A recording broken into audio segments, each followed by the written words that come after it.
Hello guys, welcome to my channel. I am Anuradha Verma. Today we explain question answer two stories about flying. Let's start. Question first. Why was the young seagull afraid to fly? छोटा seagull उड़ने से क्यों डरता था? Answer is the young seagull was afraid to fly.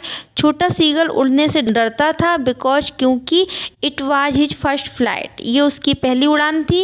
And was thinking that his wings would not support him, और उसे लगता था कि उसके पंख उसका साथ नहीं देंगे। Next, what compelled the young seagull to finally fly? अंत में किस मजबूरी ने सीगल को उड़ने पर मजबूर कर दिया? Answer is as he show his mother coming with fish. जैसे ही उसने अपनी माँ को मछली के साथ आते हुए देखा, ही गॉट एक्साइटेड, वो उत्तेजित हो गया। बिकॉज ही वॉज स्टार्विंग, क्योंकि वह भूखा था। He got so maddening by sight of food, उसे भूख की तेज ने पागल बना दिया था। Which compelled him to finally fly, और इसी ने उसे उड़ने पर मजबूर कर दिया। नेक्स्ट, ब्लैक एरोप्लेन, इसका सेकंड पार्ट है। Question, I will take the risk. What is the risk? Why does the narrator take it? मैं जोखिम उठाऊंगा, क्या जोखिम था? कथाकार ने ये जोखिम क्यों उठाया? Answer is the risk is flying the old Dakota aeroplane into the storm. खतरा था एक पुरानी डकोटा एरोप्लेन को तूफान में उड़ाना। The narrator take the risk, narrator ने ये रिस्क लिया because he wanted to have English breakfast with his family, क्योंकि वह इंग्लिश ब्रेकफास्ट करना चाहता था अपने परिवार के साथ। Question second, describe the narrator's experience as he flew the aeroplane into the storm. कथाकार के अनुभवों का वर्णन कीजिए जब उसने तूफान में हवाई जहाज उड़ाया। Answer, as the narrator flew the aeroplane into the storm, जैसे ही नरेटर ने स्टॉर्म में अपना एरोप्लेन उड़ाया, suddenly he found himself surrounded by clouds, अचानक उसने पाया कि वह बादलों से घिरा हुआ है।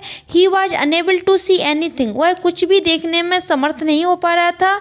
The aeroplane twisted in air, aeroplane हवा में उछल रहा था। The instruments like radio and compass stop working, जो इंस्ट्रूमेंट्स थे उसमें रेडियो, कंपास, जो दिशा ज्ञान के लिए सहायक होते हैं, उन्होंने भी काम करना बंद कर दिया था। He felt lost in storm, और वह अपनी सोचने की शक्ति खो चुका था।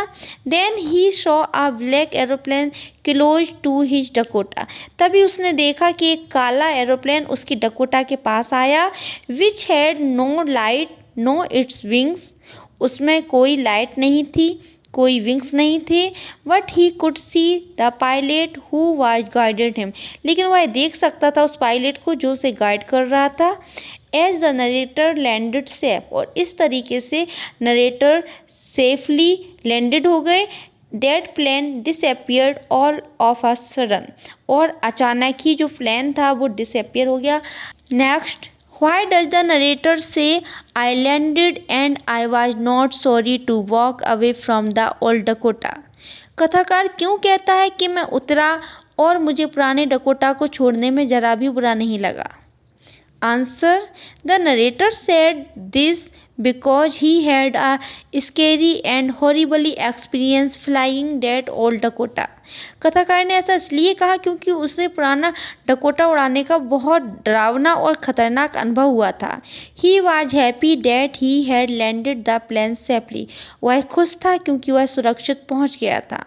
That is why he was not sorry to walk away. और इसीलिए उसे जाते हुए जरा भी बुरा नहीं लग रहा था।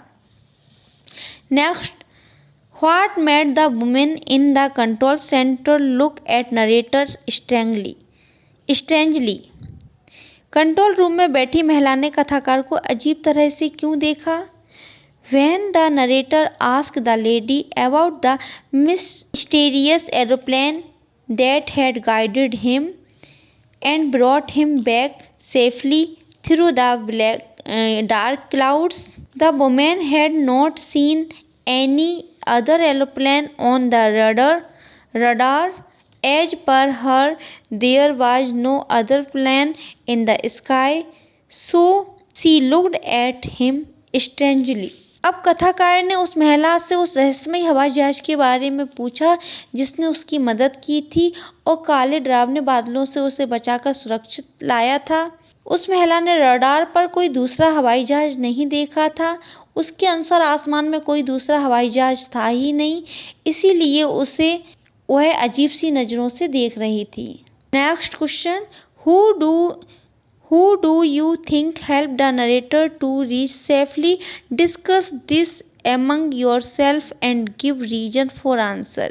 क्या आप सोचते हैं कि कथाकार को किसने बचाया होगा? चर्चा करें।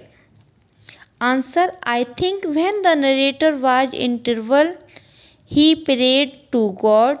जब कथाकार ट्रबल में समस्या में घिरा हुआ था, उसने ईश्वर से प्रार्थना की होगी। And the god helped him, और ईश्वर ने उसकी सहायता की। और I feel that some supernatural power, और ऐसा लगता है मुझे जैसे कि कोई सुपर नेचुरल पावर हेल्प कर रही थी द नरेटर्स की टू रीच सेफली, उसे सुरक्षित पहुंचाने में। Otherwise he couldn't have come back through those dark clouds, अन्यथा वह उन काले भयानक बादलों से बाहर वापस नहीं आ पाता।